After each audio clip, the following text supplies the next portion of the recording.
Buenas tardes. En nombre del Grupo de Investigación Mente y Lenguaje queremos darle la bienvenida a Julio a la Universidad Católica, la bienvenida al Perú también. Gracias. ¿No es tu primera vez? Aquí sí, en Sí. la Católica sí, pero tercera vez. Mira, bienvenido. Julio ha sido suficientemente generoso para darnos su tiempo para presentar este complicado tema, esencialismo, causalidad y evolución. Y como seguramente Julio sabe, estamos muy interesados particularmente en el tema evolutivo en el equipo de trabajo. Para los que no conocen a Julio Torres, es profesor en la Universidad de Concepción en Chile, se doctoró en la Universidad Católica de Chile, la Pontificia Universidad Católica de Chile, y ha publicado varios libros. No, artículos. Artículos, perdón. Bueno, vale la honestidad intelectual. Ha publicado lo siguiente: Esencialismo y biología moderna acerca del concepto de especie en Putnam y Kripke, significado y propiedades fenoménicas en Wittgenstein, y esencialismo, valores epistémicos y concepto de especie. Le doy la palabra entonces a Julio. Ok, voy a hablar por aquí, ¿Tienes que...? porque me voy a mover un poco.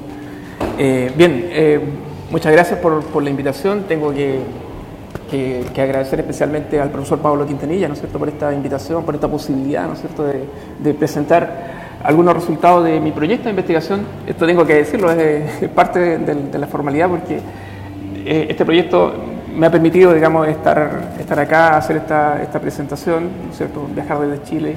El proyecto Fondesi, ¿no es cierto?, que es justamente acerca de estos temas sobre esencialismo, concepto de especie. Bueno, entonces comenzamos. Bueno, mi tema, justamente, mi problema, el que les voy a presentar, trata acerca, primero, de cómo es posible cómo es que podemos lograr tener una explicación acerca de la persistencia de lo que voy a llamar aquí los enfoques esencialistas acerca de las especies. Ahora bien, el esencialismo, seguramente ustedes deben saber, es una vieja teoría o concepción, ¿no es cierto?, metafísica. Es una concepción acerca de la naturaleza de las cosas, de cómo son las cosas en sí mismas. Y bueno, ya sabemos desde el pensamiento antiguo, con Platón, con Aristóteles, ¿no es cierto?, que la tesis básicamente consiste en esto, en distinguir propiedades en los objetos, ¿cierto?, las cosas en general, distinguir propiedades que son, ¿no es cierto?, contingentes, ¿no es cierto?, o accidentales en los objetos, y otras propiedades que le pertenecen esencialmente o necesariamente a los objetos, ¿cierto? Entonces, claro, podríamos tener como ejemplo un objeto, en un sentido amplio, ¿no es cierto?, un triángulo, ¿no es cierto?, que uno pudiera dibujar, ¿no es cierto?, aquí en la pizarra, y ciertamente hay propiedades de ese objeto, como el hecho de que esté dibujado con tiza, o sea, de un color u otro, que no le pertenecen esencialmente al objeto triángulo, porque podría, ¿no es cierto?, ser distinta y seguir siendo un triángulo. Ahora bien, que los ángulos interiores de esa figura sumen 180 grados, ¿no es cierto?, ya es una propiedad que, si uno, ¿no es cierto?, piensa que puede extraerla del objeto, ya no es, ¿no es cierto?, un triángulo, sería otra figura, ¿no es cierto? Entonces, esa es la distinción básica entre propiedades que son esenciales y propiedades que son accidentales. Ahora bien, para el caso de las especies biológicas, ¿no es cierto?, como los seres humanos, ¿no es cierto?, los caballos, los tigres, ¿no es cierto?, que son los ejemplos que uno puede dar aquí, también los filósofos han pensado, ¿no es cierto?, que pueden distinguirse en ella propiedades que son esenciales, ¿no es cierto?, y sus propiedades que son accidentales. Si ustedes piensan, por ejemplo, en la concepción platónica acerca de entidades como esta, como las especies biológicas, probablemente Platón nos diría que la esencia de una especie biológica, como los tigres, ¿no es cierto?, está en el mundo de las ideas, es una forma perfecta. Y lo que está acá, ¿no es cierto?, son imitaciones de alguna manera, réplicas de esa forma perfecta.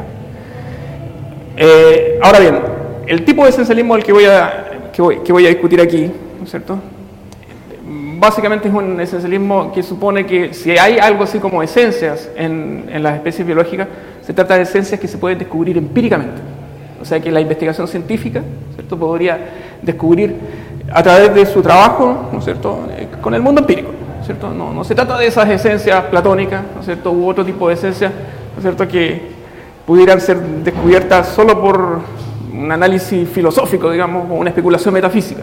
No se trata de algo un poco más o mucho más aterrizado, se trata de propiedades que se descubren en el mundo, en la naturaleza, ¿no es cierto? Y normalmente de manera, ¿no es cierto?, científica, queremos decir, ¿no es cierto? Se trata un poco de eso.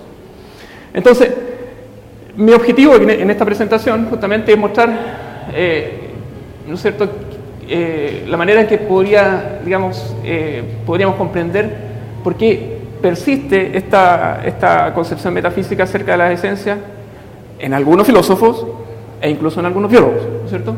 Dar cuenta de eso. A pesar de que la biología moderna, la biología darwiniana, ¿no es cierto?, evolucionista, lo que encontramos allí es un rechazo general a la idea de que las especies biológicas tienen esencias o tienen propiedades necesarias. Y en general los filósofos de la biología aceptan esa perspectiva y defienden esta idea de que no hay algo así como esencias. Esos son los filósofos de la biología y en general eso se mantiene en la biología evolucionista. Y sin embargo hay filósofos que actualmente siguen manteniendo esta tesis de que las especies biológicas, ¿cierto?, tienen propiedades necesarias. Entonces básicamente yo me voy a referir a la tesis de Kripke y Putnam acerca de esto, ¿cierto?, que en los años 70, 80 justamente formulan concepciones esencialistas y hacen referencia también a las especies biológicas. Entonces, la cuestión es, ¿no es cierto?, ¿cómo es posible que estos filósofos, digamos, defiendan concepciones esencialistas acerca de la especie, a pesar de que todos los filósofos de la biología y los biólogos en general nos dicen que eso no es posible? O sea, básicamente esa es la idea. Entonces, miren, lo que les voy a presentar aquí es justamente una discusión de un artículo, ¿cierto?, de este filósofo de la biología, Samir Ocacha, Darwin Metaphysics, en donde se expone esta cuestión en una parte de ese artículo, no es lo central realmente en ese artículo. Dice: expondré mi punto de vista acerca del origen de la inconsistencia entre la teoría biológica actual y la formulación original de las ideas de Kripke y Putnam acerca de las especies en términos de esencias intrínsecas. O sea, básicamente lo que quiero discutir aquí es,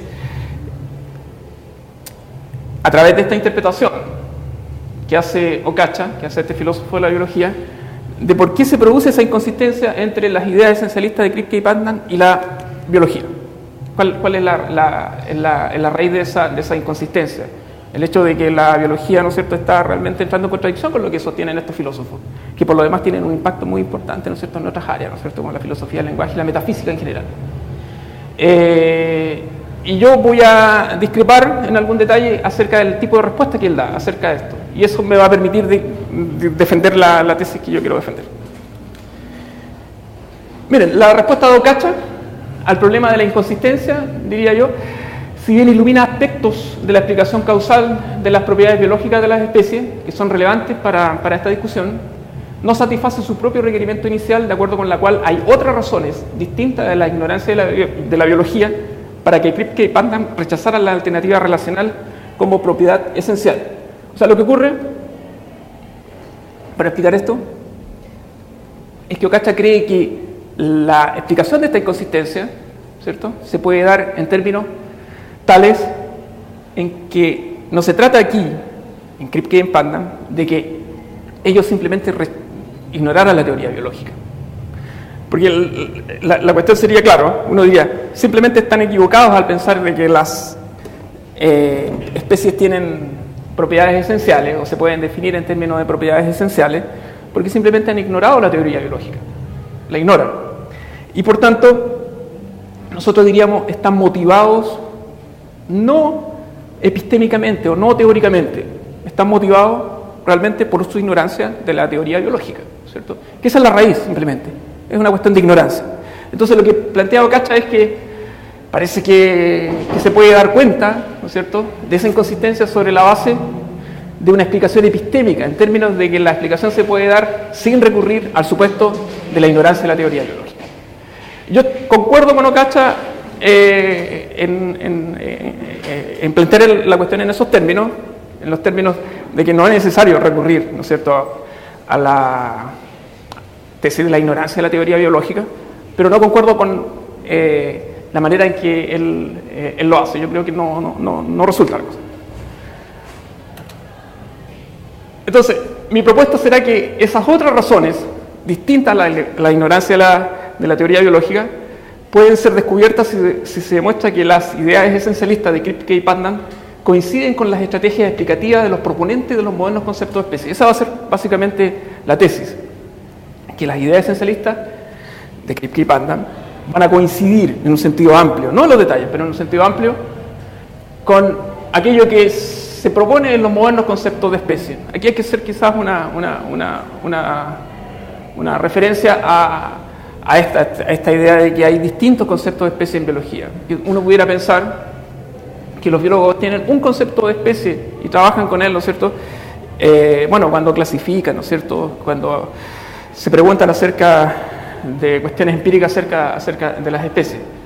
Pero lo que resulta interesante, atractivo para la perspectiva filosófica de este asunto es que los biólogos trabajan con una multiplicidad de conceptos de especie y han discutido y entran en contradicción entre sí, ¿cierto? Y probablemente el concepto de especie del que yo voy a hablar un poquito aquí, ¿no es cierto?, más conocido es el concepto llamado concepto biológico de especie, y que consiste básicamente en sostener que las especies son comunidades reproductivas, que es lo que normalmente nosotros diríamos, ¿no es cierto? Entonces, pero hay otro concepto de especie, ¿no es cierto? Hay un concepto ecológico de especie, un concepto filogenético de especie, un concepto fenético de especie, en los que no me voy a detener, pero es importante tener en cuenta de que esta cosa no está tan resuelta, digamos. Hay distintos conceptos de especie. Pero, esto es importante aquí, que para la mayoría de esos conceptos, la concepción que tiene Kripke y Putnam acerca de las especies, se puede demostrar que ellos están siendo consistentes con esa estrategia explicativa, excepto con el concepto fenético de especie, el concepto de especie que está basado en una idea que pretende ser muy empirista acerca de la naturaleza de la especie, que consiste en clasificar las especies solo por relaciones de semejanza global entre los organismos, ¿cierto?, que formarían una especie. Si dejamos eso afuera y pensamos en el concepto biológico de especie, el concepto filogenético de especie en un sentido, en sus distintas variantes, el concepto ecológico de especie, entrarían, ¿no es cierto?, en concordancia más o menos con esto, ¿no es cierto? Eso. Entonces, de acuerdo a estos filósofos, o sea, Kripke y Putnam, las especies poseen propiedades necesarias, aquellas propiedades que no podemos sacar del objeto sin cambiar la naturaleza del objeto, ¿no es cierto?, que pueden ser descubiertas por la investigación empírica, por la ciencia, y los términos que las nombran lo hacen de manera semejante a como los nombres propios minianos significan a sus objetos. Esto quiere decir simplemente que la tesis de Kripke y Putnam dice, miren, los nombres de las especies, por ejemplo, el nombre de la especie tigre, ¿cierto?, pantera tigre habría que decir, ¿no es cierto?, porque hay distintas especies de tigre, entonces, pero se trata de una especie en particular de tigre. Si uno tendría que, para ser más estricto, tendría que elegir un nombre científico, ¿no es cierto?, y hablar acerca de eso, pero dando por supuesto eso, podemos ir tranquilos y pensar en los tigres. Entonces lo que van a decir aquí estos filósofos es que el nombre de la especie, Pantera tigris, ¿cierto?, funciona como una especie de nombre propio bajo esta tesis de los nombres propios, ¿cierto? Esta tesis de los nombres propios, en el sentido de que los nombres propios no describen ninguna propiedad, ¿cierto?, del objeto, como los nombres propios de las personas, ¿no es cierto?, no describen a las personas, ¿no es cierto? Juan, Pedro, digo, no describe en ningún sentido a la persona, simplemente lo nombra, lo captura, ¿no es cierto?, como un objeto, pero no tiene por qué portar ninguna descripción del objeto. Y si portara una descripción del objeto, probablemente no funcionaría, ¿no es cierto?, eso como una descripción real del objeto, porque el objeto puede cambiar en algún sentido, ¿no es cierto?, y el nombre propio va a seguir capturando el objeto. Más o menos ese es el argumento. Entonces, lo que se aplica es esa idea también a las especies biológicas. Entonces, dice Kripke, en esto que está un poquito más ordenado aquí, dice, Kripke argumenta que ninguna de aquellas propiedades que forman la apariencia externa, la morfología, ¿no es cierto?, de los tigres, propiedad que usamos ciertamente para identificar, ¿no es cierto?, los tigres, entre ellas la apariencia de ser un gato grande, ¿no es cierto?, un felino grande, que es cuadrúpedo, ¿no es cierto?, que tiene rayas, etc., pueden constituir el significado de tigre.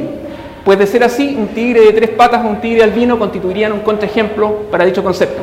O sea, no podemos incorporar el hecho de que los tigres son rayados al concepto de tigre, porque hay tigres albinos. Eso es más o menos o sea, un tigre albino nos muestra que el concepto, ¿no es cierto?, está equivocado. Simplemente hay tigres albinos.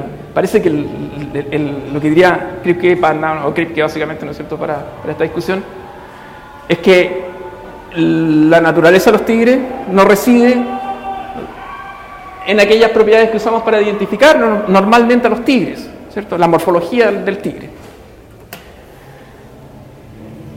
Asimismo, de acuerdo a Kripke, no deberíamos estar dispuestos a sostener que un animal cuyos rasgos exteriores responda perfectamente al paradigma de tigre, a lo que conocemos acerca de los tigres, ¿no es cierto?, pero que tenga una estructura biológica interna completamente distinta a los tigres que conocemos, sea un tigre.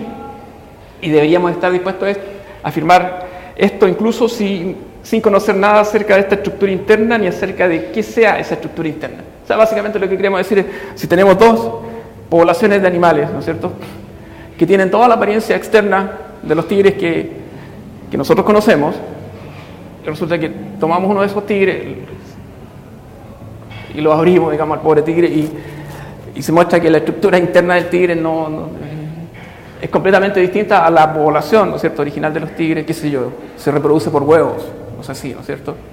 No es un tigre, en el sentido, ¿no es cierto?, anterior de tigre. Entonces, lo que importa ahí es no el aspecto, la morfología, sus propiedades, ¿no es cierto?, cualitativas, sino que lo que importa es, ¿no es cierto?, lo que está llamando Kripke la estructura interna, sin decir de qué estructura interna está hablando. Putnam alude derechamente a que la estructura interna sería, ¿no es cierto?, una estructura genética. Kripke no lo dice así tan derechamente, pero alude a una estructura interna. Y eso es problemático, ¿no es cierto? Vamos a ver. Inicialmente se puede constatar que algunos filósofos de la biología han coincidido en adscribir tanto a Kripke como a Putnam una concepción no relacional de la esencia de las especies. O sea, dada la descripción que yo he dado en términos de lo que importa no es la apariencia externa, sino la estructura interna, ¿no es cierto?, lo que se ha sostenido cuando se hace la evaluación crítica, digamos, desde la filosofía de la biología de esta tesis, es, miren, aparte de las dudas que podemos tener metafísicas acerca del esencialismo, lo que diríamos, las propiedades que son candidatos a ser esencias para Kripke y Putnam son propiedades intrínsecas de los objetos, intrínsecas de los organismos particulares que son ejemplos de tigre. Y lo que nos dicen los biólogos, o lo que los filósofos de la biología dicen acerca de lo que los biólogos dicen, es que los biólogos no identifican a las especies por esas propiedades. Los biólogos no identifican a las especies por las propiedades intrínsecas que ellos tienen, sino por propiedades relacionales. Por ejemplo, en el concepto biológico de especie, por la propiedad relacional de formar una comunidad reproductiva, ¿cierto? O en el concepto ecológico de especie, por propiedades relacionales de pertenecer a un linaje, ¿no es cierto?, y ocupar un nicho, ¿no es cierto?, ecológico en específico. Ambas son propiedades relacionales en esos ejemplos.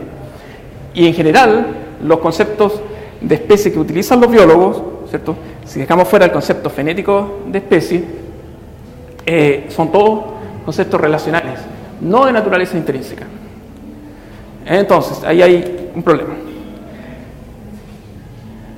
Pero lo que ocurre es que se puede demostrar, ¿cierto?, por ejemplo, el mismo Cacha y este otro filósofo, fácilmente que las afirmaciones de Kripke y Putnam acerca de las esencias de las especies, ¿no es cierto?, son fácilmente compatibles, no con propiedades intrínsecas, que serían candidatas a esencias, ¿no es cierto?, de las especies, sino que son compatibles también fácilmente, digamos, con propiedades relacionales. No voy a discutir cuáles son los argumentos que se podrían dar allí, pero son argumentos más bien interpretativos acerca de lo que Kripke y Putnam dice acerca de esto. Pero Kripke habla de esencialismo de origen, esencialismo relacional, ¿no es cierto?, acerca de las propiedades que, por ejemplo, un individuo, ¿no es cierto?, tiene relacionalmente respecto de sus progenitores, en el sentido de si las preguntas que se hace Kripke son ahí, si podríamos tener progenitores distintos de los que tenemos. Parece que la respuesta es que no, y que esas propiedades son propiedades esenciales. Y eso mismo se puede aplicar, ¿cierto?, a un concepto relacional de especie que uno pudiera escoger, ¿no es cierto?, de los conceptos disponibles que están allí, que los biólogos utilizan realmente. Entonces, miren lo que dice Ocacha al respecto. Una cita un poco larga, pero creo que es importante para entender bien el contexto del asunto. Dice, Kripke y Putnam creen erróneamente que las propiedades esenciales de las especies pueden ser encontradas mirando la estructura oculta, ¿no es cierto?, que esa es la estructura oculta o estructura interna de los organismos. Una creencia que no tiene ninguna base en los hechos biológicos aceptados. Por extraño que parezca, la explicación de Kripke y Putnam de los géneros naturales, ¿no es cierto?, de las especies en general y también de lo que se llaman los taxas superiores, como los géneros, la familia, ¿no es cierto? Por extraño que parezca, la explicación de Kripke y de Putnam de los géneros naturales puede ser aplicada a las especies biológicas, reemplazando simplemente su expresión, estructura oculta, por cualquier propiedad relacional que tomemos para determinar la pertenencia a una especie. Supongamos que abogamos por un concepto filogenético de especie. En lugar de estructura oculta, leemos perteneciente a un particular segmento del nexo genealógico. Escogemos esa manera de hacer referencia a la especie y se soluciona el problema. Ocacha, no obstante, sostiene que con este reemplazo del concepto de una estructura oculta por el concepto de una propiedad relacional, estructura oculta en el sentido de una estructura, ¿no es cierto?, intrínseca, que no es relacional, dice, el modelo esencialista propuesto por Kripke y Putnam para las especies, dice, no se salva completamente, o sea, no soluciona los problemas, a todos los problemas, digamos, en términos de su compatibilidad con la teoría biológica. Esa es la cuestión, ¿cierto? Si soluciona sus problemas de compatibilidad o de inconsistencia. No sé si inconsistencia, pero compatibilidad, digamos. Dice, la estructura oculta tiene, de acuerdo a Ocacha, en este modelo, ¿cierto?, dos funciones. En el modelo está pensando, en general en los modelos esencialistas, pero está pensando en el modelo de Kripke y Putnam, que se aplica, por ejemplo, con bastante claridad a los elementos químicos, a sustancias como agua, ¿cierto? Agua puede ser identificada, y lo fue, ¿no es cierto?, antes de la teoría química, por sus rasgos superficiales, ¿no es cierto?, el hecho de ser líquida, de no tener sabor, etcétera, ¿no es cierto? Pero luego de la teoría química, el agua se identifica por su estructura molecular. El agua es H2O, ¿no es cierto? Y donde encontremos algo que tiene todas o casi todas de las propiedades superficiales de agua que nosotros, digamos, podemos conocer directamente, y un análisis químico muestra que el agua, o aquello que llamamos agua, en realidad tiene una estructura molecular distinta, no es agua simplemente. Entonces el agua funciona ahí, H2O, la estructura molecular que se nombra con la expresión H2O, funciona como una propiedad esencial de aquello que llamamos agua, ¿cierto? Si no es eso, si no encontramos eso, no es agua. Entonces lo que diríamos acá es que ese modelo esencialista tiene dos funciones. Una función semántica, porque lo que hace es decirnos cuál es el significado de la palabra agua, ¿cierto? Agua es H2O, ¿cierto? Y donde no encontremos eso, podemos usar el mismo término, agua, pero no tiene el mismo significado, ¿no? Pero también tiene una función causal, porque lo que se quiere decir aquí, que cuando decimos que el agua es H2O, es que las propiedades superficiales, macroscópicas del agua, se explican por aquello que llamamos la esencia de agua, o sea, H2O. Entonces tiene dos funciones, una función semántica y una función causal. Explica, ¿no es cierto?, explica causalmente las propiedades superficiales. Y la cuestión es si se logra eso haciendo el reemplazo de estructura, ¿no es cierto?, oculta, intrínseca, por esa propiedad relacional filogenética de la que hacíamos referencia, o cualquier otra. Entonces lo que diríamos acá, lo que dice Ocacha, no es así, no ocurre así. Sin embargo, con las propiedades relacionales que son candidatas a propiedades esenciales para las especies. La propiedad relacional de pertenecer a un determinado segmento del nexo genealógico no explica todas las propiedades morfológicas de una especie. Para hacer esto debemos recurrir también a la interacción que los organismos tienen con su medio. O sea, el hecho de pertenecer a un determinado segmento del nexo genealógico explica ciertamente algunas de esas propiedades, sobre todo aquellas propiedades que llamamos, que los biólogos, ¿no es cierto?, llaman homologías, ¿no es cierto?, estructuras, ¿no es cierto?, o caracteres homólogos, ¿no es cierto?, aquellos que sobre todo se identifican porque no tienen una función, ¿no es cierto?, adaptativa, ¿no es cierto?, que muestra nuestro parentesco con otros seres, ¿no es cierto?, con otras especies, ¿no es cierto?, que son vestigios de nuestros ancestros, ciertamente, ¿no es cierto? Eso. Aquí diríamos lo siguiente. Es lo que hace Darwin, ¿no es cierto?, para mostrar esto de que lo que quiero mostrar es que justamente la pertenencia a un segmento del nexo genealógico no explica todas las propiedades. Entonces, lo que diríamos es lo que hace Darwin con su teoría del ancestro común y de la selección natural. Darwin nos advierte que los caracteres que son de real importancia para la clasificación son aquellos que revelan la genealogía y aquellos que son producto de la adaptación, ¿no es cierto?, en cambio carecen de valor para el sistemático. Y aquí tenemos una cita de Darwin que muestra con bastante claridad eso.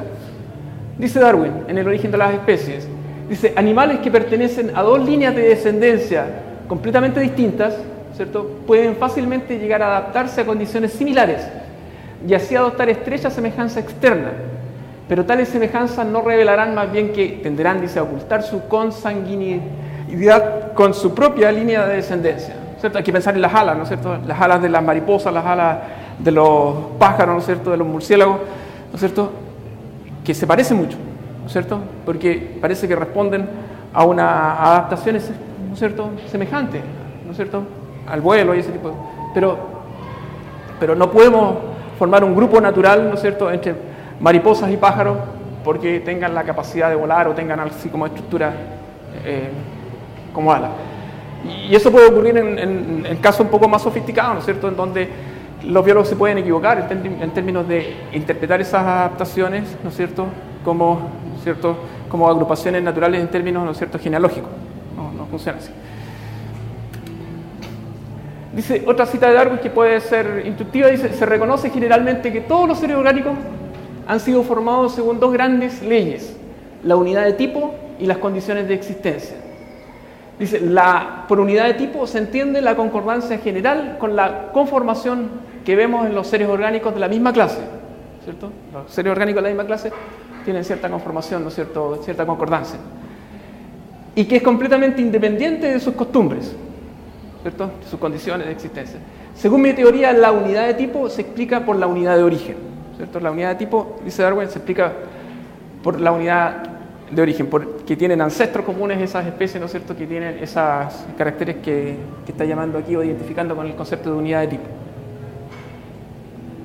O sea, claramente Darwin nos quiere decir aquí, no se trata de que haya una especie de forma, ¿no es cierto?, platónica a la que los seres vivos, ¿no es cierto?, estén de alguna manera siendo copiados. No quiere decir eso, sino que dice la unidad de tipo simplemente se explica por una unidad de origen, porque hay un ancestro común, concreto, real, ¿no es cierto?, que es el origen de esa especie. No hay ninguna cosa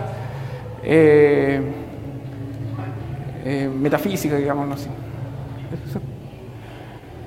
Otra cita de Darwin finalmente dice, hemos visto que los miembros de una misma clase, independientemente de sus costumbres, de sus condiciones de vida, se parecen en el plan general de su organización. Esta semejanza se expresa frecuentemente en términos de unidad de tipo o diciendo que las diversas partes y órganos, dice, son homólogos en las distintas especies de la clase.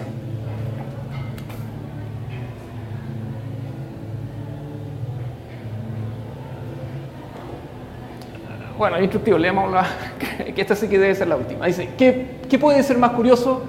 El que la mano del hombre hecha para asir, la del topo hecha para minar, la pata del caballo, la aleta de la marsopa y el ala del murciélago estén todas construidas según el mismo patrón y encierren huesos semejantes en las mismas posiciones relativas. O sea, lo que quiere decir que a pesar, ¿no es cierto?, de las distintas funciones que tienen, ¿no es cierto?, dadas las distintas adaptaciones que han ocurrido, lo que ocurre es que hay huesos, ¿no es cierto?, que son en el fondo los mismos, ¿no es cierto?, y que tienen posiciones semejantes. Y eso muestra, ¿no es cierto?, la unidad, ¿no es cierto?, de tipo que hay entre esas distintas especies. Entonces, como conclusión de esto, deberíamos decir algo así como esto. Dice, la propiedad relacional de pertenecer a un particular segmento del nexo genealógico no puede explicar causalmente caracteres producto de la selección natural, ¿cierto? Necesitamos la selección natural como causa, como factor causal de aquellas propiedades que son propiedades adaptativas en los objetos, en las especies, ¿no es cierto? Ese es el otro factor causal. Ahora bien, Ocacha se pregunta si hay alguna razón distinta a la ignorancia de la biología, lo que yo adelantaba, que explique la creencia atribuida a Kripke y a Putnam, según la cual la pertenencia de un organismo a una especie deba depender de la estructura interna de tal organismo más bien que de propiedades relacionales. Ocacha cree que hay una razón interna, o sea, una razón que se podría llamar una razón epistémica, una razón que tiene que ver con la naturaleza de la explicación científica. En general, los filósofos de la ciencia, cuando hablan de razones internas, aquí, o de motivaciones epistémicas, están pensando en aquellas motivaciones que empujan al científico a tener una buena teoría, ¿cierto? Por ejemplo, que la teoría sea explicativa, tenga precisión predictiva, sea fértil en términos de predicciones, y también en algunos casos que sea una teoría simple, ¿cierto? Está pensando en eso, simplicidad, ¿no es cierto?, fertilidad, etcétera. Y no en otras cuestiones, ¿no es cierto?, que son de carácter más bien ideológico, cultural, psicológico. Están pensando en la relación que tiene la teoría, ¿no es cierto?, con la evidencia empírica que está apoyando o refutando esa teoría, cómo se relaciona con ella, ¿no es cierto?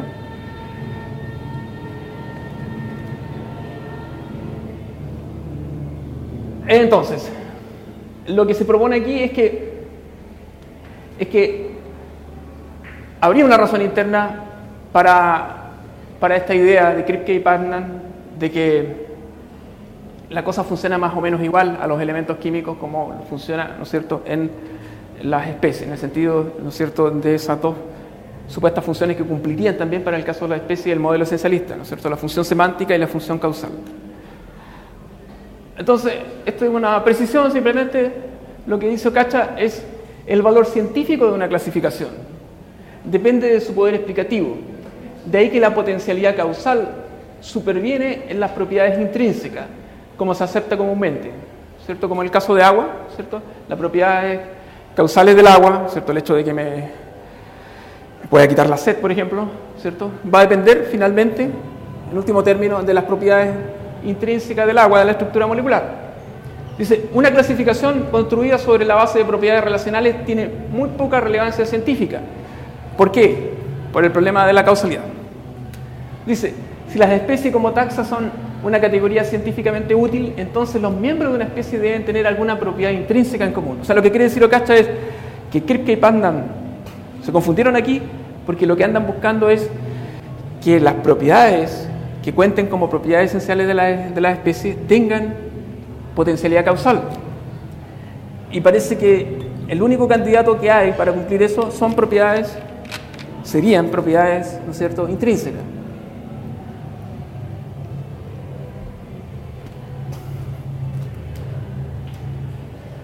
Dice, las propiedades relacionales tienen poco valor científico si ellas son evaluadas no solo por su valor en la clasificación, sino también por su función en la explicación causal.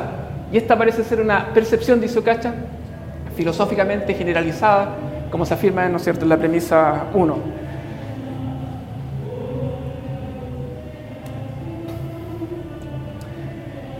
Desde mi punto de vista, yo sostendría lo siguiente.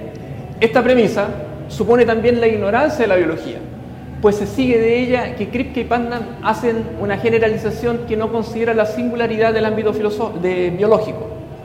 Y Ocacha lo dice, al parecer explícitamente, dice, si Kripke y Putnam asumen que los géneros en biología deben ser no relacionales, esto es porque conjeturo adoptan una explicación que desde el punto de vista científico no es necesariamente apropiada para todas las ciencias. Ahora bien, yo creo que esa explicación, ¿no es cierto?, de la inconsistencia que hace Ocacha realmente no funciona, porque supone que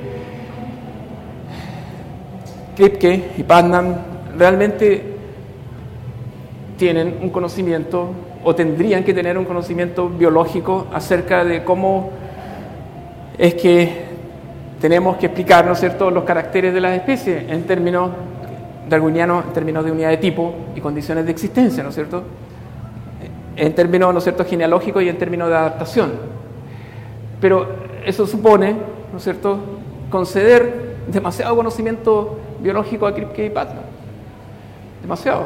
O sea, porque si ellos se hubiesen percatado de eso, difícilmente hubiesen podido aludir a esencias o a propiedades intrínsecas como candidatas a esencias.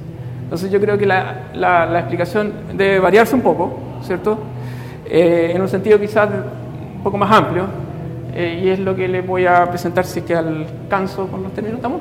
¿Cierto?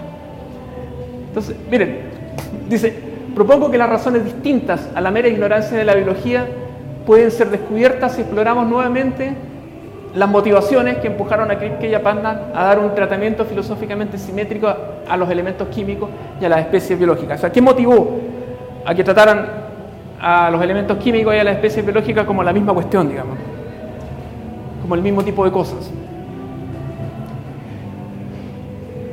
En contra de las observaciones críticas de los filósofos de la biología,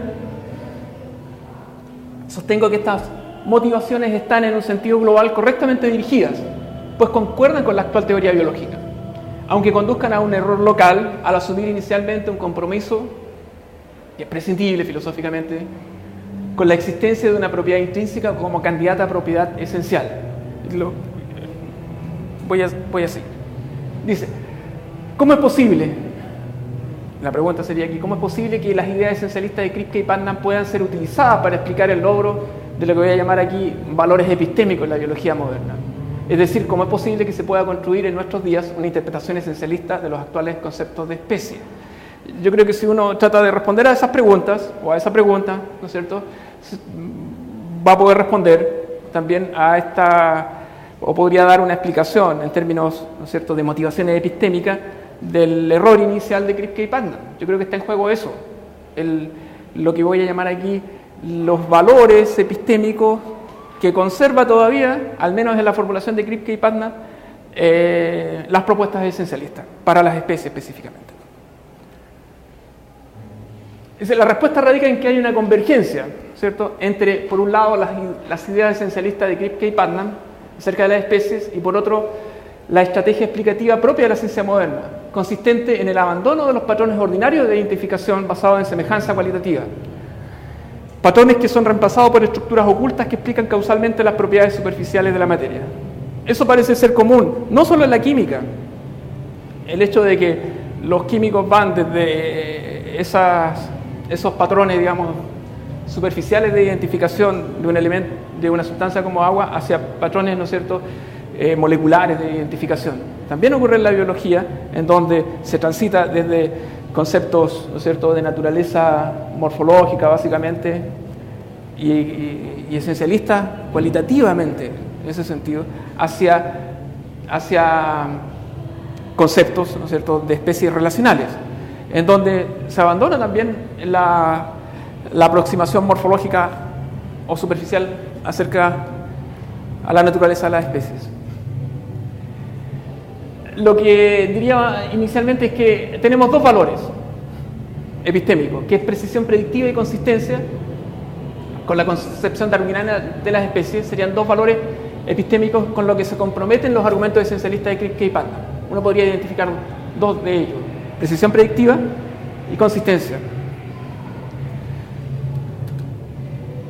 Entonces, para mostrar eso, ¿cómo se da eso? Vamos a considerar brevemente el concepto biológico de especie y cómo, a pesar de que este evolucionista, ¿no es cierto?, quizás uno de los más importantes del siglo XX, fue un gran crítico del esencialismo, pero se puede demostrar cómo el concepto biológico de especie puede concordar de alguna manera con ideas esencialistas relacionales, ahora, acerca de las especies. Dice: consideremos la fundamentación del concepto biológico de especie. Mayer refutó, ¿no es cierto?, lo que llamamos el concepto tipológico de especie, una forma de esencialismo cualitativo en donde el grado de diferencia morfológica determina la especie. O sea, habría una esencia para el concepto tipológico de especie que estaría constituida por ciertos rasgos morfológicos que nos permitirían, digamos, identificar, ¿no es cierto?, los organismos como pertenecientes a especies distintas. Dice, lo que hace Mayer es refutar, ¿no es cierto?, es refutar ese concepto tipológico de especie, o morfológico, lo podemos llamar también, tanto sobre la base de la constatación de la diversidad morfológica que contienen algunas poblaciones que constituyen especies, como sobre la base de la afirmación del papel estrictamente secundario de las diferencias morfológicas como criterio de especie. O sea, lo que va a decir Mayer es que si uno va a las poblaciones que constituyen especies, lo que uno va a encontrar es una gran variabilidad morfológica, en algunas de ellas en especial, algunos grupos en especial. Hay una gran variabilidad morfológica, y por lo demás la variabilidad es fundamental para la tesis darwinista acerca de la especie, en términos de que es lo que alimenta, ¿no es cierto?, la evolución de las especies. Siguiendo con el concepto biológico de especie. Dice, el concepto biológico de especie supone una inversión de los presupuestos tipológicos. Lo invierte. Dado que, dice Mayer, el grado de diferenciación morfológica exhibido por una población natural, dice, es un subproducto de la discontinuidad genética resultante del aislamiento en la reproducción. No es la diversidad morfológica la causa del aislamiento reproductivo, como se pensaba, ¿no es cierto?, originalmente. Dice, es el aislamiento reproductivo la causa de tal diversidad. Y por ello, la continuidad morfológica no puede constituir el criterio primario de especie, ni mucho menos el criterio esencial de especie. O sea, lo que quiere decir Mayer es que incluso si asumiéramos, ¿no es cierto?, si asumiéramos que las diferencias morfológicas podrían constituir, para casos relevantes, ¿no es cierto?, nuestros criterios de especie, en realidad desde el punto de vista más estricto, científicamente, no puede ser así, porque la diferencia morfológica es un subproducto de eso. Está causado en realidad por la desconexión genética, ¿no es cierto?, de integración genética entre las poblaciones que van a constituir finalmente, ¿no es cierto?, especies distintas. Es un subproducto de eso, ¿no es cierto? Lo que explica que no haya unidad de especie, que no haya reproducción, no es que sean distintos morfológicamente, sino que lo que explica la diferencia morfológica es que se separan como comunidades reproductivas. Entonces, la discontinuidad morfológica entre especies puede estar además, se puede abundar un poco en esto, muy débilmente representada por otro lado, como lo prueba la existencia de las llamadas especies gemelas. O sea, hay especies que prácticamente no tienen diferencias morfológicas. Y nada, sobre todo en pájaros se puede ver esto, se muestran ejemplos de este tipo. Dice, y sin embargo constituyen especies distintas, no hay cruzamiento. No es necesario que haya esterilidad, eso es una cuestión que Mayer quiere recalcar, digamos, que no hay que confundir esto con que haya esterilidad realmente, sino que lo que hay es una barrera reproductiva que puede darse en términos o geográficamente, ¿no es cierto?, o se puede dar en términos, ¿no es cierto?, del comportamiento, ¿cierto? No es necesario. Dice, esto muestra el escaso valor predictivo, ¿cierto?, esto es importante, que puede detener la discontinuidad morfológica para el concepto de especie. Dice Mayer, con frecuencia hay mayor diferencia morfológica entre individuos de una misma población o entre poblaciones coespecíficas que entre especies relacionadas. Especies relacionadas pueden tener, ¿no es cierto?, más similitud que los miembros de las mismas especies, y sin embargo formar especies distintas. Lo que muestra que las diferencias morfológicas carecen, diría Mayer, probablemente exagerando un poco, los críticos, ¿no es cierto?, del concepto biológico de especie dicen que se está exagerando un poco porque finalmente los criterios que se utilizan no son de cruzamiento en la identificación real, digamos, pero si dejamos de lado eso y seguimos a Mayer, lo que quiere decir es que las diferencias morfológicas carecen o tienen poco valor predictivo. Y recuerden lo que decía, lo que contábamos acerca del tigre en los argumentos de Kripke y Putnam, en términos de que lo que cuenta no es la apariencia del tigre, que tenga rayas o no tenga rayas, ¿no es cierto? Lo que cuenta es la estructura interna y, corregido, ¿no es cierto?, la propiedad relacional que lo convierte en tigre, ¿cierto? Entonces coinciden ahí, están coincidiendo, hay una convergencia. Kripke y Putnam pueden explicar la potencialidad predictiva del concepto biológico de especie. Dice, sobre la base de la distinción entre propiedades esenciales y propiedades accidentales. Las propiedades morfológicas carecen de potencialidad predictiva, dado que son propiedades contingentes de una especie. Podrían no tenerla y ser esas propiedades, ¿cierto? Y constituir, ¿no es cierto?, ser parte de la especie. Son propiedades que las especies podrían dejar de tener sin perder su naturaleza.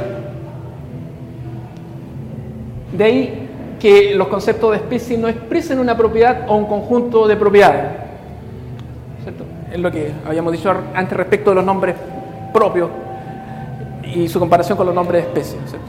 Dice Kripke, algo puede tener todas las propiedades por las cuales originalmente identificamos tigres y sin embargo no ser un tigre. De ahí que podríamos también encontrar tigres que no tuvieran ninguna de las propiedades por las cuales originalmente los identificamos.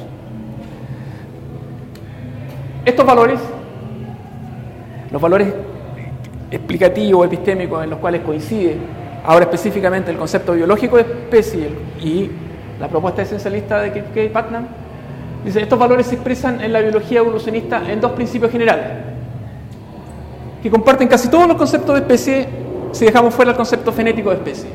El abandono del enfoque morfológico como criterio para construir el concepto de especie como categoría y la concepción histórica de la especie como taxa. Ahí hay que hacer una distinción, ¿no es cierto?, entre los biólogos distinguen entre concepto como categoría, ¿no es cierto?, que es concepto de especie, o más bien especie como categoría, para hacer referencia a los conceptos que se utilizan para identificar a una determinada población como parte, ¿no es cierto?, de ese concepto de especie, y esas poblaciones reales, concretas de organismos que están ahí son los taxa. Entonces, con lo que se encuentra el biólogo, ¿no es cierto?, cuando sale a hacerse investigación en la naturaleza, son con taxas, especie como taxas, poblaciones en específico, que tiene que clasificar, ¿no es cierto?, que tiene que dar cuentas con ellos, tiene que dar cuenta de ello en términos biológicos.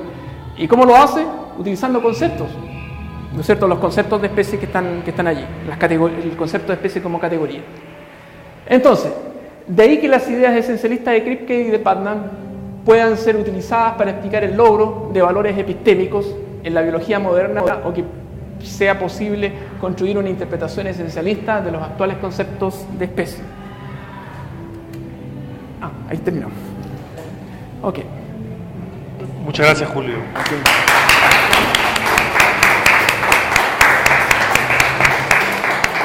Ahora hay que revolver esto, sí. Entonces, tenemos unos minutos para preguntas o dudas que quisieran presentar a Julio.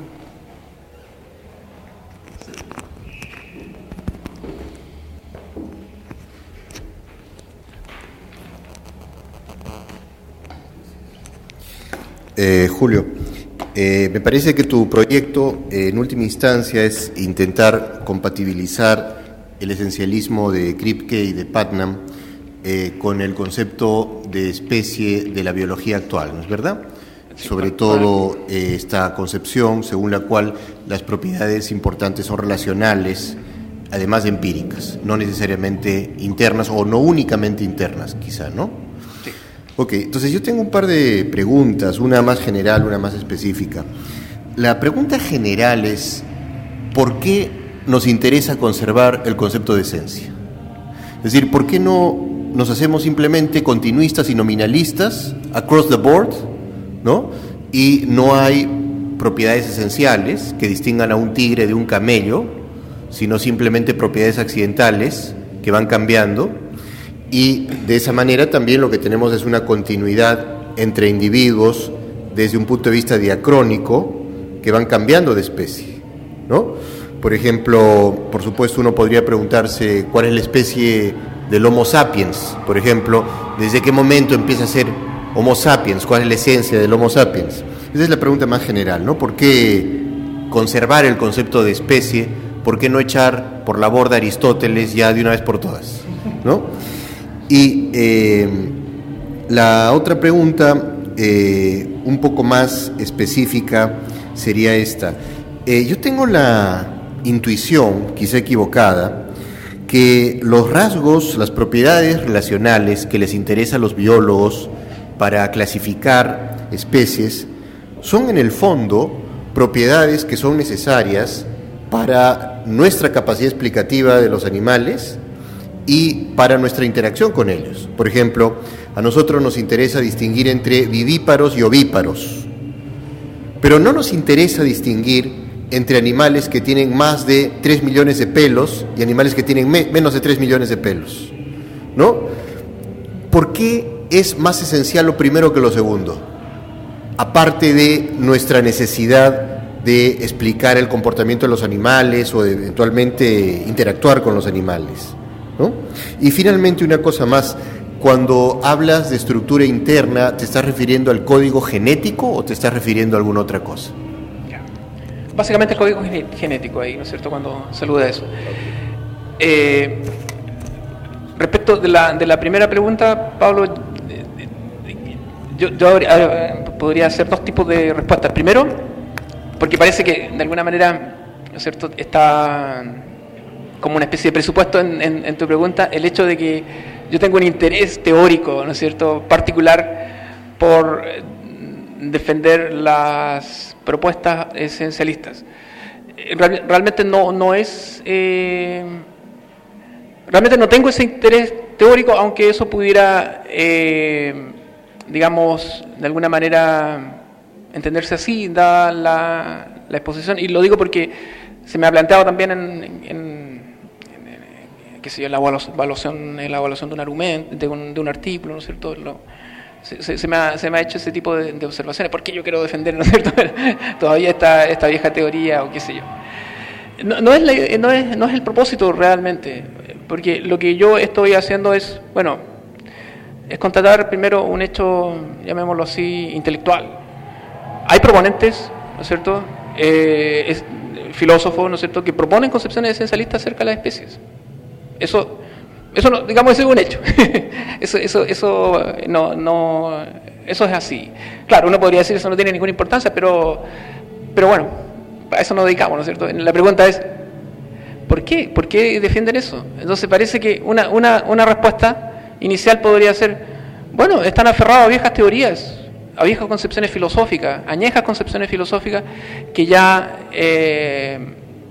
nadie cree en ella y nadie trabaja con ella y los científicos no creen en eso, ¿no es cierto? Y están aferrados a esa teoría, como todavía hay platónico, hay aristotélico, etcétera, ¿no es cierto? Eso sería, digamos, no tomarse muy en serio esas propuestas que tienen sus argumentos. Entonces lo que yo me planteo ahí como inquietud, llamemos intelectual, argumentativa, es tratar de buscar una... Ahora puede ser eso, no quiero decir que no pueda hacer eso en parte o quizás solo eso, pero el intento que he tratado de hacer en esta exposición, ¿no es cierto?, es mostrar que parece que hay otras también explicaciones, no solo explicaciones en términos de que estén atados a una vieja ideología, qué sé yo, una vieja filosofía, ¿no es cierto?, y no puedan salir de ello, sino que parece que el esencialismo, ¿no es cierto?, acerca de la especie, la formulación de Kirk y Panda, ¿no es cierto?, esencias que se descubren empíricamente y eso, parece que hay una explicación para dar cuenta de eso, en términos de que parece que conservan lo que yo estoy llamando ahí, ¿no es cierto?, ciertos valores epistémicos, valores explicativos. Y básicamente se muestra en esas dos instancias, en abandono, digamos, de criterios morfológicos para construir los conceptos en general, los conceptos de especie como categoría y, ¿no es cierto?, en la interpretación relacional la idea que los taxas son entidades históricas, ¿no es cierto? Y en eso coincide, entonces uno puede decir, bueno, puede mostrar que no es que estas personas, estos filósofos, ¿no es cierto?, estén simplemente atados, aferrados a una vieja teoría. Entonces, en ese sentido, es un trabajo de esa naturaleza. O sea, no es que yo esté, digamos, levantando una bandera del esencialismo, no, sino que me estoy preguntando simplemente de qué está pasando ahí. Y la otra manera de responder a tu pregunta acerca de por qué esto puede ser importante todavía, por qué no podríamos, ¿no es cierto?, pensar que las especies no tienen esencia ni nada de eso.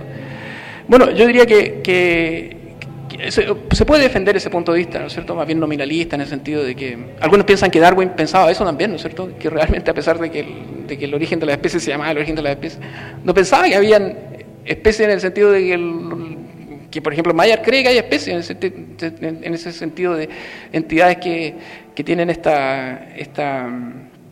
que son comunidades reproductivas y por tanto son entidades reales en un sentido, ¿no es cierto? Tienen una realidad, ¿no es cierto? Sino que pensaba que era todo una continuidad, tal como tú lo estás poniendo de alguna manera allí, ¿no es cierto? Pero parece que los biólogos no siguen trabajando con la idea de que las cosas no tienen esa continuidad, ¿no es cierto?, en la naturaleza. Y la prueba de eso, me parece a mí, es que intentan formular distintos criterios para identificar esas discontinuidades, ecológicos, filogenéticos, ¿no es cierto?, evolutivos en algún otro sentido. Entonces siguen creyendo en eso.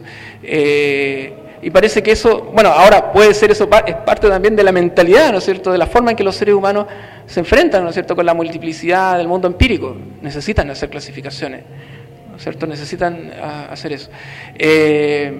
Entonces, por un lado, yo creo que hay un hecho en la investigación científica que desde el punto de vista de una aproximación, digamos, de la aproximación del filósofo de la ciencia, ¿no es cierto?, en que tiene que dar cuenta de por qué el científico, digamos, no piensa como tú estás pensando probablemente, en términos de que hay una pura continuidad, e incluso como pensaba Darwin, parece, ¿no es cierto?, sin ser muy explícito, de que hay solo continuidad y no hay nada como especie propiamente tal como se ha discutido aquí.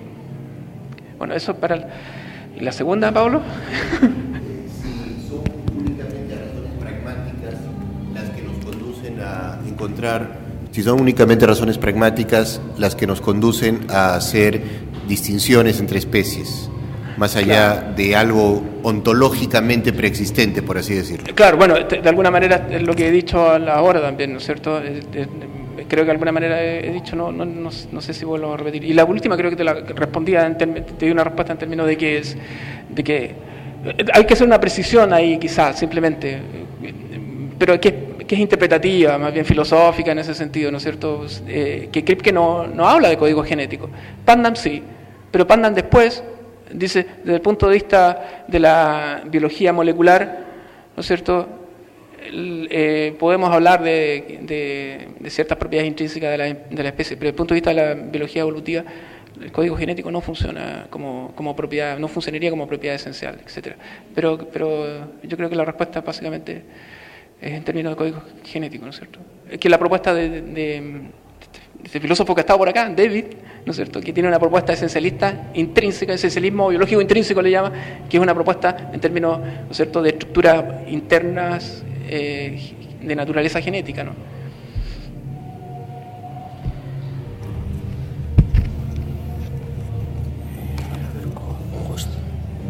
Sí. No, bueno, aunque ya lo hemos hablado otras veces, pero sin embargo no sé si cuando Ocasa plantea que cree que Putnam no son conscientes de que la biología constituye una excepcionalidad, por decirlo así, a la idea de que tiene que existir una estructura oculta, unas propiedades esenciales, pero en este caso esas propiedades esenciales, según el esencialismo intrínseco, constituirían una estructura oculta que expliquen causalmente las propiedades superficiales. Digo, él considera que esta visión que tendrían Kripke y Putnam no hacerse consciente de la excepcionalidad de la biología. Parece, más o menos, que se sugiere eso. Porque lo que él propone es que se puede reformular ese esencialismo como un esencialismo relacional. Mi pregunta va en la siguiente dirección. Eso incluye también la idea de que se puede aceptar, o Casa piensa que se puede aceptar un tipo de esencialismo que no busque explicar causalmente las propiedades superficiales, porque eso coincidiría con lo que tú has dicho, en el sentido de que si las especies se definen por su esencia relacional, por ejemplo, según el concepto biológico de especie, etcétera, sin embargo, no tiene poder causal esas propiedades relacionales para explicar todas las propiedades morfológicas o superficiales de la especie. Entonces nos encontraríamos con la idea, o casi defendería algo así, o hay alguien que lo defienda, que por un lado, efectivamente existe una esencia de la especie, esa esencia relacional, y sin embargo esa esencia relacional no tiene un poder explicativo causal completo. Pero entonces, si alguien defiende eso, porque por un lado es mi primera pregunta, Julio, si Ocasia defiende eso, según lo que tú has dicho, bueno, ahí sí que es un poco inútil o estéril defender el esencialismo, ¿no? Porque si finalmente se defiende un concepto de esencia que ni siquiera cumple la función causal que esperaríamos que cumpliera, entonces, bueno, ¿para qué? ¿No? Bueno, eso... Sí, bueno, lo que tú has dicho, o sea, todo se ha sostenido, porque por una parte Ocacha sostiene lo que tú estás señalando, o sea, tú lo ves muy bien, porque o sea, me parece que tú no leíste el artículo, pero te estás imaginando lo que sigue, y claramente es así. Lo que dice Ocacha es: no necesitamos mantener la propiedad o la función causal para la biología de esta esencia relacional. O sea, el modelo original de Kripke y Putnam, o el modelo esencialista en general, ¿no?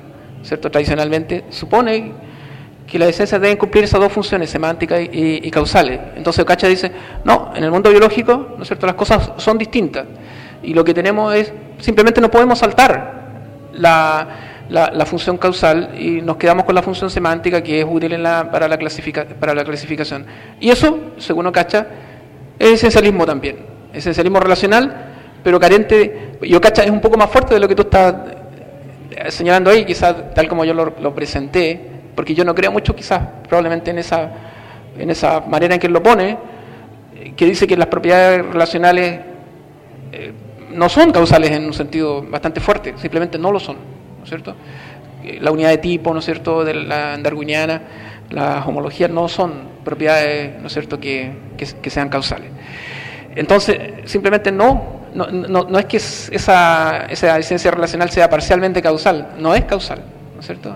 Tiene un valor ahí para la sistemática, pero no para la explicación causal. Y por otro lado, también se ha sostenido las consecuencias que tú estás sacando de esas otras consecuencias, digamos, en términos de que ese esencialismo, ¿no?, otro filósofo, Erechevsky, ¿no es cierto?, discute ahí en otro artículo sobre las concepciones esencialistas, entre ellas la de relacionales de Ocacha, que dice que en realidad lo de Ocacha no es un esencialismo, porque le quita al esencialismo lo central, ¿no es cierto? Ahora Ocacha está bastante consciente de eso, ¿no es cierto?, porque él les pone cuál es la cuestión. Pero lo que quiere decir Erechevsky es que simplemente esa no es una forma de esencialismo, porque carece de poder causal. Ahora bien, yo creo que se podría defender, no lo voy a hacer aquí porque es algo que, digamos, que yo estoy trabajando en eso, ¿no es cierto?, que tienen un poder causal también esas propiedades relacionales. Ahora, eso no implica, a lo mejor Pablo dice, que haya que entrar a defender el esencialismo, que sea para defender el esencialismo, sino que también es para ver si es tan cierto de que carecen de toda potencialidad causal aquello que se identifica como unidad de tipo, por ejemplo, en Darwin, y eso. Yo creo que eso es discutible, y hay ejemplos de argumentaciones biológicas que muestran que los biólogos creen que tiene potencialidad causal, ¿no? Selección natural, ¿no es cierto?, y estas otras propiedades que no se explican por selección natural, ¿no es cierto?, aunque en el pasado pudieron haberse explicado por selección natural, ¿no es cierto? Qué sé yo, el hecho de que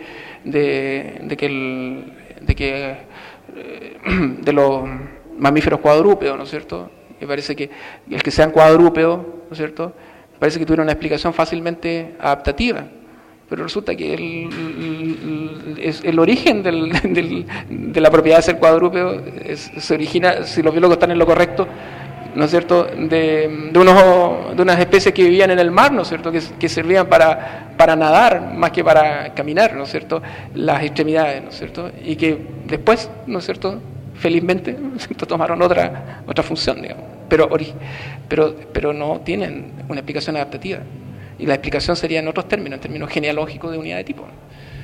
Hay una última pregunta.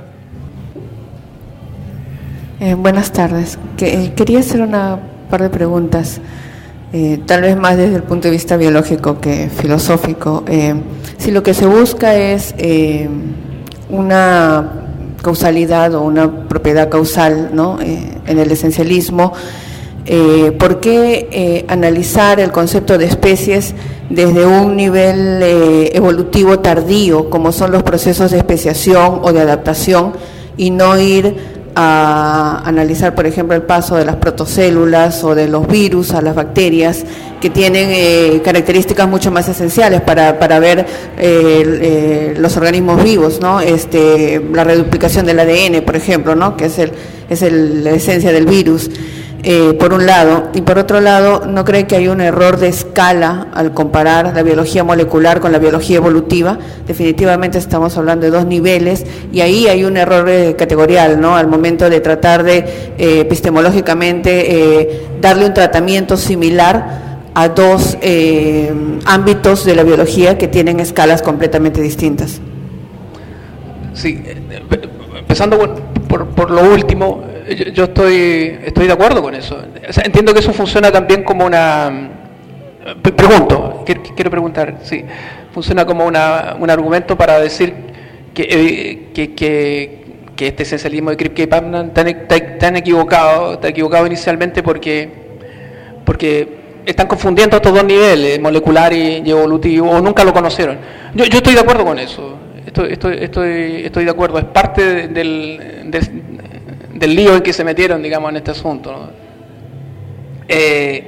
Y respecto de lo primero, claro, mi exposición, mi aproximación a este asunto tiene que ver con las especies que tienen reproducción sexual y generalmente, ¿no es cierto?, normalmente animales que, como nosotros, ¿no es cierto?, normalmente los ejemplos son de mamíferos y no necesariamente o con muchos problemas se podría aplicar esta discusión a organismos, ¿no es cierto?, como virus y bacterias, y eso es todo un problema que yo asumo que no me estoy haciendo cargo, y claro, algunos, los que están interesados en la microbiología y ese tipo de cosas, o en la aproximación, son muy críticos respecto de que estas discusiones se hacen ignorando el otro nivel, que por lo demás, si uno tuviera que poner en una balanza, ¿no es cierto?, ocupa mucho más espacio, ¿no es cierto?, más tiempo, ¿no es cierto?, en la vida de la Tierra que la que ocupamos, ¿no es cierto?, mamíferos como nosotros.